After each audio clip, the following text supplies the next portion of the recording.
Hello, everyone. I am ZHAO Chuang. Let's draw the forelimbs of Edmontosaurus. When drawing the forelimbs of Edmontosaurus, we will mainly focus on its hands, because its entire arm does not look much different from other hadrosaurids. So, we will draw the arm in this drawing. The hand structure of Edmontosaurus, which has also been a critical fossil discovery in recent years, was exceptional. Through the intact mummified fossils, we know this dinosaur had a huge hoof on its hand, which is quite different from what we have seen from the previously preserved skeleton.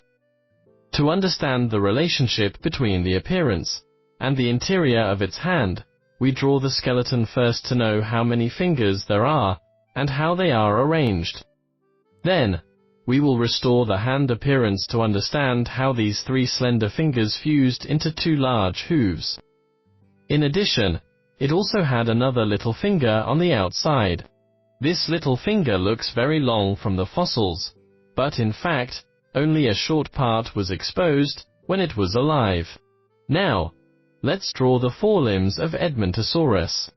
This is the highest point of the palm.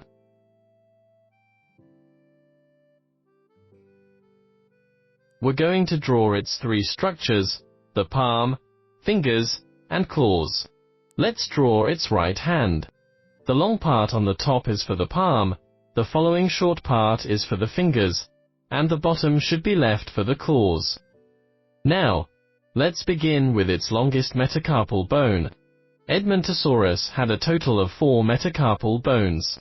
The longest was its third metacarpal bone, the right was the shorter second metacarpal bone, and the left was the fourth metacarpal bone. Its first finger has degenerated and disappeared. So let's draw the shortest fifth metacarpal bone. Then, we draw the phalanges from its fifth finger. There were 3 phalanges on the fifth finger. Then, we move to its second finger, which had 2 phalanges and a claw at the end.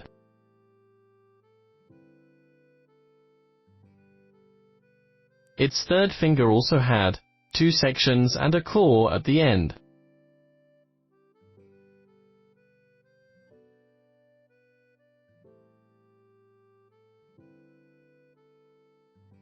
The fourth finger was the same, it also had 2 phalanges, and its claw was tiny.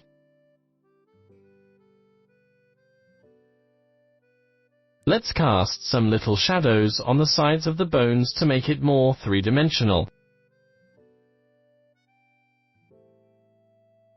On those joints, we can draw some larger shadows. On the side of the fingers, we draw some dots like this. Assuming the light source comes from the left, we cast some slight shadows on their right edges.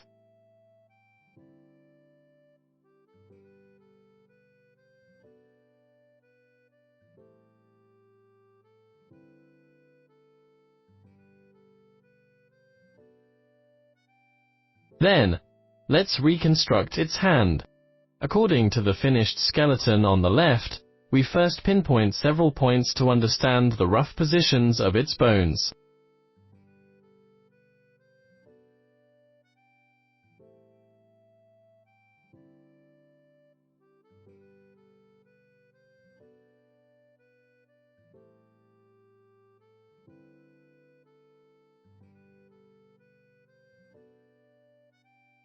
First, the claw on its second finger looked different from the bone, which was very large.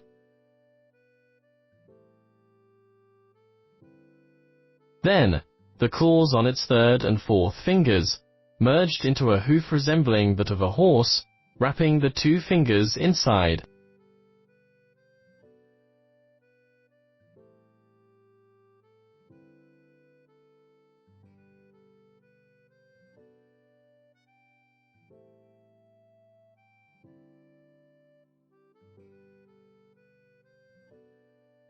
This little fifth finger looked quite slender from the skeleton, but most of the bones were wrapped in flesh, exposing only a tiny tip, which looked like a small fleshy ball.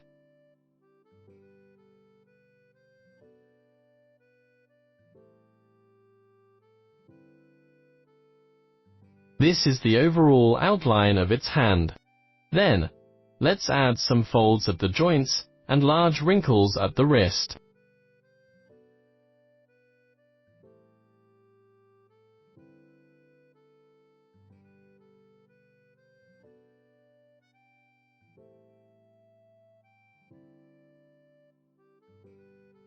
There were large scales on the dorsal side of its hand. We don't need to cover the entire hand with scales, but only draw some in the shadow area. Select a few scales to draw their specific shapes. Others can be represented with dots.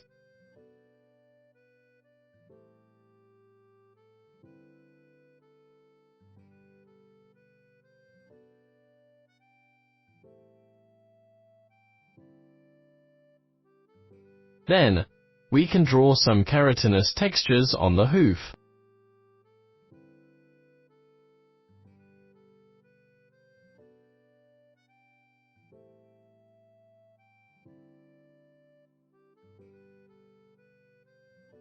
Then, we can add the shadings of the soft tissues to the skeleton based on this reconstructed hand, so that we can better tell the different shapes from the skeleton.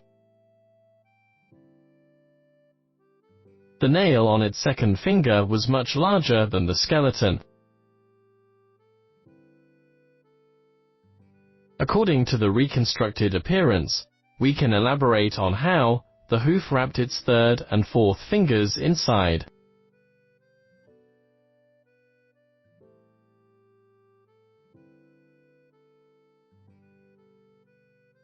At last, most of its little fifth finger bones were wrapped in skin.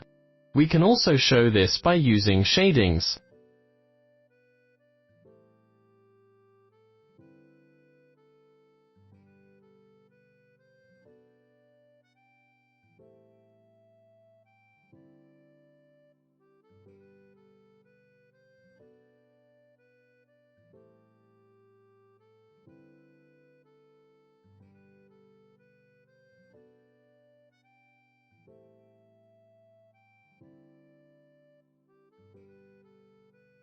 Good. Like this, we finished drawing the forelimbs of Edmontosaurus.